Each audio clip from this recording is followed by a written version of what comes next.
Guys, meron naman tayong panibagong gagawin. Sabi ni customer, habang ginagamit daw nila ang kanilang dryer, bigla na lang, yan, umugong. Yan, isinaksak po natin. Tapos, try po natin. Tingnan natin kung ano magiging tunog. Yan. Narinig niyo po ba? Yan. Umuugo naman po siya pero hindi siya umiikot.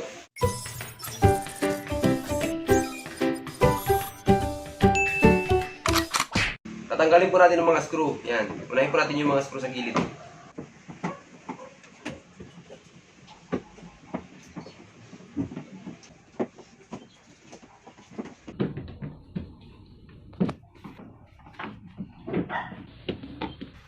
Yan.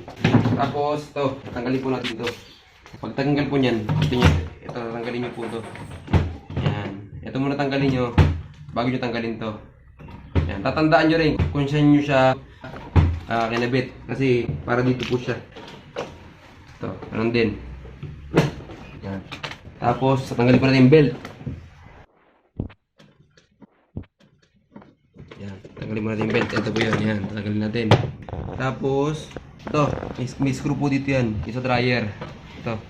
Kasi hindi po siya maghihiwalay. Yan. Nakita niyo po? Ayan. Tanggalin po natin. Ito po gagamitin natin yabe. Yan. T. Number 8. Okay.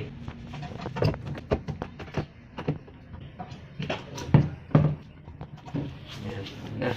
Paghiwalay na natin siya. Tapos, tatanggalin natin. Ito. Yan. May tatlong screw po yan. Isa, dalawa, tapos tatlo. Andito siya. Yan. Ayan, medyo mahaba yung screw niya kaysa sa normal. Ayan.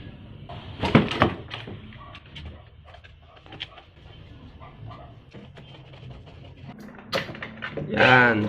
Tanggalin po natin. Tanggalin natin yung spring. Ayan.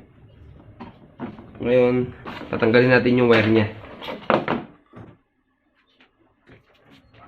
Ayan. Tatandaan nyo po kung saan yung tinanggal, doon nyo rin ibabalik. Pero color coding naman po siya yan. Violet, gray. Yan. At saka black. Kaya hindi po kayo magkakamali. Kita nyo po yan. Kung saan yung pipi, yan. Yung side po nun, yan. Ayan po yung pipipiin nyo lang yan. Pipisatin nyo lang para magamit nyo siya ulit. Mas maganda, picturean nyo yung mga gagawin nyo para hindi po kayo magkamali. Yan. Tanggal na siya. Tatlong wire. Yan, gamit po tayong tester. Ngayon, yan, kita nyo po. Yung purple at yung gray, doon nakakabit yung capacitor. Ito yung capacitor. Yan. Yung symbol ng capacitor. Tapos itong black, dyan po nakakabit yung yan yung pinaka common. Ibig sabihin, diretso na sa saksakan. Bali, ang line po natin, yung common natin yung black, yung line natin yung purple. Ito po, yung violet. Yan. Ito, tsaka to. Yung black, yan. Ngayon, dahil black yung common natin, ano yan ang pag-testing nito parang gitna. Ito yung gitna. Halimbawa, 10 ohms to, magmula dito sa black to violet. Halimbawa, 10 ohms ang narid nyo. Dapat sa kabila, halos ganun din. O kaya malapit lang doon. Pwedeng 12, pwedeng 8. Pwede siyang bumaba ng konti. Ngayon, pag tinester nyo naman po ang violet at gray, dapat magiging add po. Halimbawa, ang narid nyo dito sa black and violet is 10 ohms. Halimbawa lang po. Ngayon, pag black naman at saka gray, dapat, halimbawa nasukat nyo 12 ohms, dapat 10 plus 12, dapat 22 yung reading nyo sa dalawang to. Yan, sa tester, dapat ganun yung reading nyo. Ito, ganun din. Yan, 22 to, 10 plus 12, yan. Ganun lang po, para malaman natin kung talagang okay pa siya o hindi. Try na natin. Yan, lumabas po siya ng 5 ohms ang nilabas niya. Ngayon, try natin sa kabila. Yan, nakaset po sa times 10. Ngayon, black to gray. Ayun. Yan. Wala po tayong na-read. Yan. Wala tayong na-read. Ibig sabihin, open po yung line na to. Yan. Damage na po yung motor natin. Yan. Kailangan na pong palitan. Yan. Ulitin po natin. Yan. Yan. Ito meron. Ito, open. Yan, wala po tayong na-read. Yan. Visible check. Yan, wala po tayong nakitang kinagat ng mga daga. Yan, ibig sabihin, ang naging problema natin is yung mismong motor. Yan, kailangan natin siyang palitan. Yan, guys. Yan, ito na po yung bago nating nabiling motor.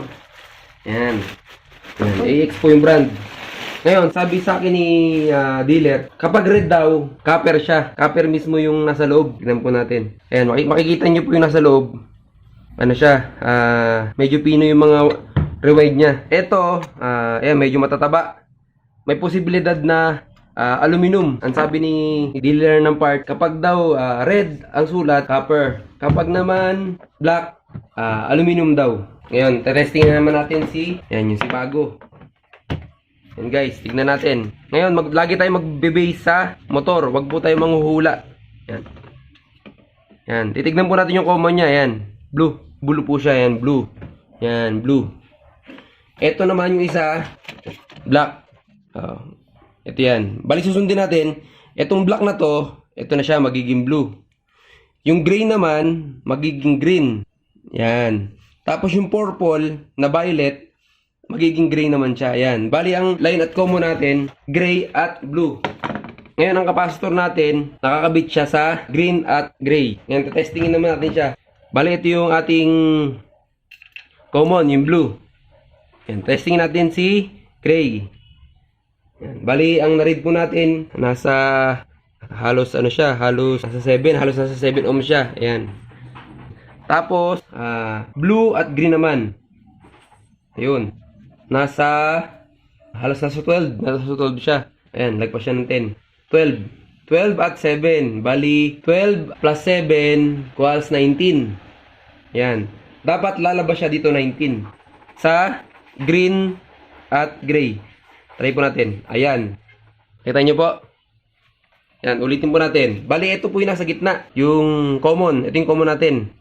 Common. At ito yung line natin. Ayan. Yung line natin medyo mababa. Nasa 7 lang siya. Nasa 6.5 or 7 ohms. Itong capacitor natin na green, yan, halos nasa 12 siya. 12 ohms. Ngayon, 12 at saka 7, 19 yung kanina. Bali, ito yung 12, ito yung 7. Kaya pag sinukat natin yan, dapat nasa 19. Ayan po, yan, malapit sa 20. Ayan, nasa 19 siya yan, tama. Ibig sabihin, okay yung motor, yan. Ganun lang po kasimple yung pag-check natin. Yan, tatandaan nyo po, itong gray sa blue, medyo mababa po yung reading ng ohms natin dyan. Ito yung pinaka-running niya. Running rewind po yan. Tapos ang green naman, ito naman yung starting. Yan, gumagamit ng capacitor. Kaya medyo mas mataas yung resistance o mas maraming ikot ng coil ang nasa green. Ayan. Ngayon, testingin natin siya.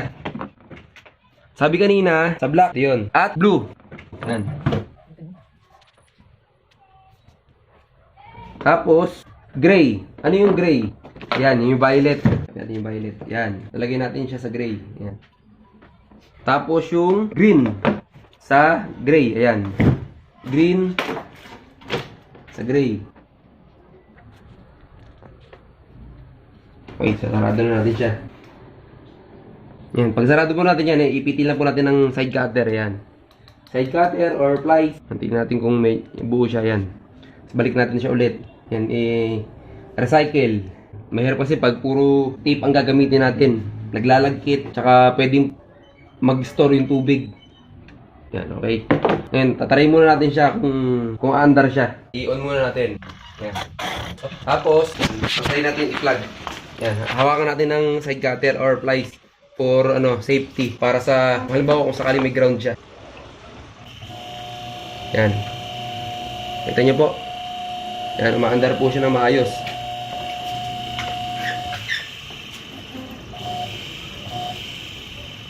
Yan. Ayan. Ready na siya for installation. Galing natin yung nasa kabila.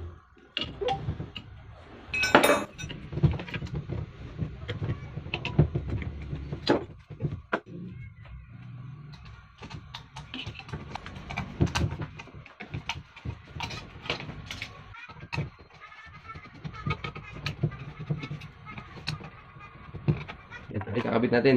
Lagi natin isisentro itong bilog na to dito sa kanyang shafting.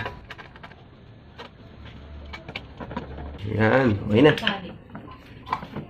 Yan, bago po natin siya install yan, lagyan natin ng oil, konting oil lang. Pero may oil na po sa loob yan dahil bago po yan eh. Nilagyan lang natin para, dahil syempre yung alikabok, yan, nakakatuyo po ng ano yan, oil.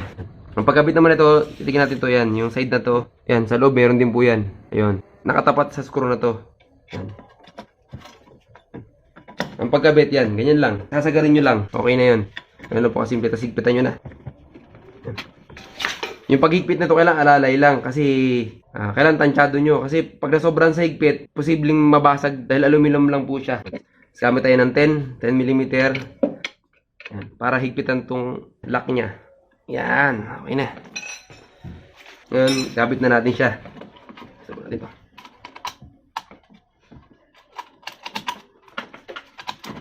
Yung spring ilagay din natin. Okay.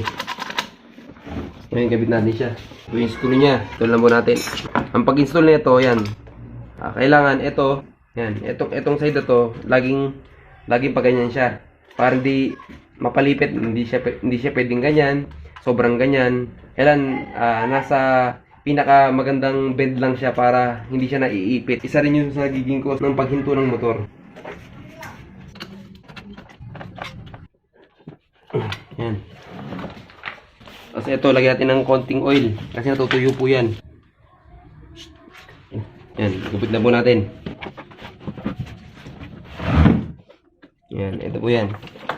Ito, tsaka yan. Pero, yan, ito po yung pinaka pagkakabitan natin. Yan. Yan. Yan, itapat nyo po yung butas. Yan, okay na. Yan, gamitin natin ulit yung 8 mm. Pag hinigpitan nyo rin to, huwag masyadong pag sobrang higpit din. Yan, kasi may posibilidad din siyang mabasag. At bago natin i-install lahat ng mga nakakabit dyan, i-screw muna natin yung mismong body niya.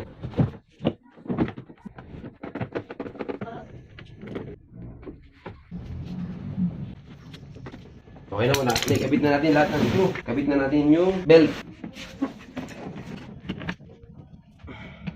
Yan. Okay.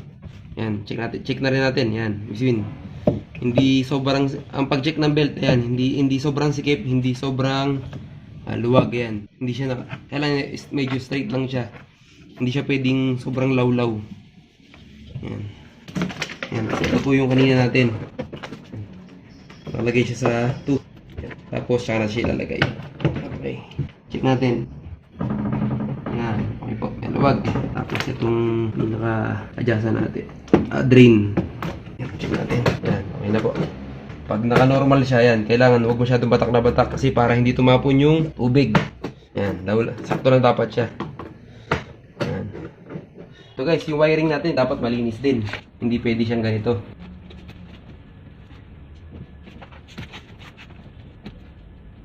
Ito, babalutan natin siya ng plastic para kahit mabasa, hindi tayo magkakaroon ng short circuit kasi hindi natin maiwasan dahil tubig nga siya. Yan, balutan natin ng ganyan. Okay na po yan. Yan, ganyan lang po kasimple. Yan, try po natin kung ano po mangyayari. Yan, try po natin. Kasi itong pinalit na natin, yan, try natin kung umaandar na siya. I-on ko na.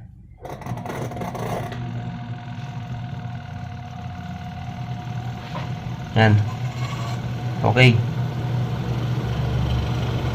Okay yung ano, andar ng motor natin.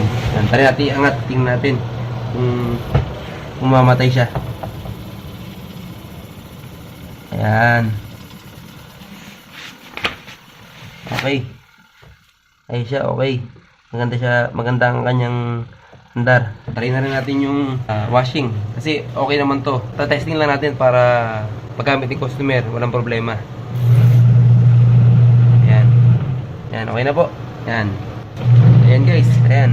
Simpleng tips paano mag-repair ng dryer ng wash machine. Ayan, kung magre-repair kayo, mas maganda kung lagi kayo magpapalit ng brand new. Huwag po kayo masyadong umasa lagi sa second hand, surplus na parts bibigyan din kayo kaagad ng problema niyan. Lagi po tayong always brand new tayo. Or kung hindi naman, kailangan magagandang parts ang ilagay natin o mga slightly used. Huwag yung talagang remedyo mahirap para tumagal ng taon yung mga gagawin natin. Yan. Salamat. Meron ba kayong tanong o suggestions? I-comment nyo lang sa comment box.